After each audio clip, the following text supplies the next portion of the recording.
Вот видите, черная полоса, белая и черная. Вот это максимальный уровень. Я, конечно, такого не видел, но говорят, в 2004 что ли году такой же уровень был. Последние 2 года вообще засуха здесь сильная, и плюс еще его сильно сбросили, ремонтировали слив. И поэтому до этого сбросили, и 2 года было засушливо, и поэтому уровень такой.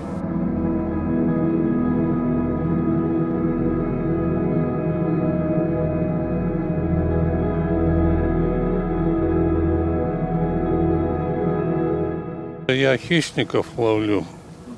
Если крупная щука попадет, я ее беру. Если мелкая попадет, я ее отпускаю. А там с плотины вот сидят, там карпов ловят. Сейчас, когда обмелело, то щуки много ловят.